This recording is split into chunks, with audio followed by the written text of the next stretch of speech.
Hello friends, my name is HADASSAH TREU. I am an award-winning Christian author, blogger, poet and speaker. Welcome to my YouTube channel where I share biblical encouragement and inspiration. I share short video vlogs and I hope that with today's teaching and short talk you will be encouraged and inspired. I want to talk today about weaving our stories into God's eternal stories. How can we integrate our temporal stories into God's eternal story? This is a question we want to answer today. And if we want to do this, if we really want to weave our stories into God's eternal story, we would need a structure, helpful structure or the instruction how to do this. And we find such structure and instruction in Revelation verse 1:19. And I want to read this verse for you. There it's written, "Write therefore what you have seen, what is now, and what will take place later."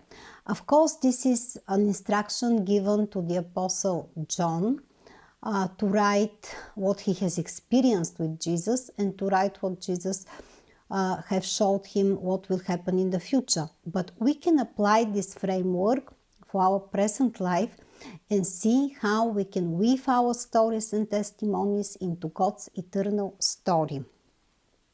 So here's the instruction. We can share or write what we've seen. So we can write our past testimonies. What is now, so we can share our present testimonies, and what will take place based on God's prophecies. This is our future testimony. And this three-part structure can prevent us from two mistakes. One is forgetting what God has done for us in the past, and the second is pretending the future doesn't matter. So, but let's start with the past. And here we have one command throughout the Bible, which is we find a lot in the Old Testament, but also in the New Testament. And this is the command to remember God. To remember His deeds, His character, His miracles, His promises, His prophecies, to remember Him. In the New Testament, Jesus established the Lord's Supper, which is actually in remembrance of His death and resurrection. So the Lord invites us to share our past testimonies, what we have experienced with Him with the past, to share our present testimonies. These are our present struggles and how He works actually in our present struggles and problems, and to share also about our faith and hope in His promises and prophecies for the future. This is our present testimony. So we have past, present and future testimony.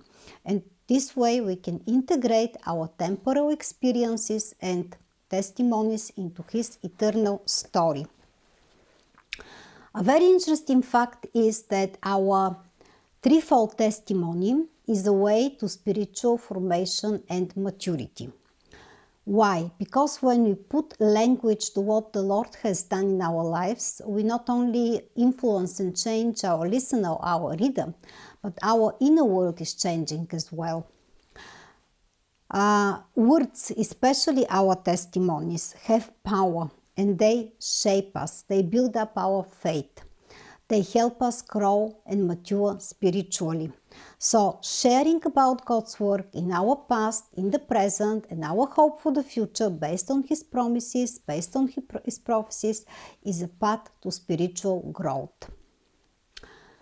And the best stories of how God has showed up are actually grounded in the so-called threefold discipleship. And we have another verse here in Revelation, which I want to read for you and to share a little bit about this threefold discipleship. What does this mean? The verse says, this is Revelation 1 verse 3. The verse says, "Blessed is the one who reads aloud the words of this prophecy, and blessed are those who hear it and take to heart what is written in it, because the time is near."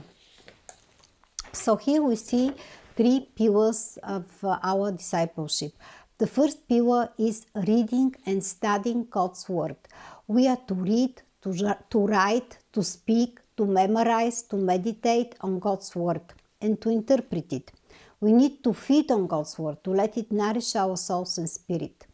The second pillar is hearing the Word. And here hearing has the meaning of paying attention by understanding, not simply listening, but as I said, understanding and paying attention. And the third pillar is taking it to heart. What does this mean? This means that we internalize God's truth and we let them renew our thinking. This means putting them into practice. This means our willingness to obey them. So here we see this threefold discipleship. Study the Word, know the Word, read the Word. The first, the second, hearing the Word, paying attention and understanding. And the third is putting the Word into practice or internalizing it. We have here a very interesting parallel with Ezra. In the book of Ezra, we find the following verse. For Ezra had devoted himself to the study and observance of the law of the Lord and to teaching its decrees and laws in Israel. And in this verse we can recognize all these three pillars of discipleship.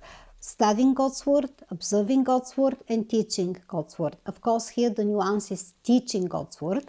Ezra was a scribe prepared to teach God's Word. But we all as believers also have this commission to teach at least the basic truths of God's Word, and most of all, to exhibit, to show, to practice these truths in our lives and in our testimonies. So in Revelation chapter 1, we encounter God as the one who is, who was, and who is to come. He is present and covers the entire time continuum, past, present, future, and eternity. He says, I am the Alpha and Omega, and I am the first and the last. And as the absolute ruler of time, the Lord invites us to weave our personal stories and testimony into God's eternal story through our past and present testimonies and our faith in His promises for the future. When we follow Him faithfully as His disciples, our stories and testimonies can not only strengthen our faith and build up the church, but they can bring rewards and blessing for eternity. So, do you have a past or present testimony you want to share? I hope this short video has encouraged you and inspired you to think about your testimony, to share your past and present testimony and your hope for the future based on God's promises. And at the end, I just want to remind you to check my book, Draw Near, How Painful Experiences Become the Birthplace of Blessing. This is also a book that contains a lot of my personal stories and testimonies, how God showed up in my suffering. So don't miss it. Check it and share in the comments if you read the book and what you think about it. Thanks a lot for watching. Till next time.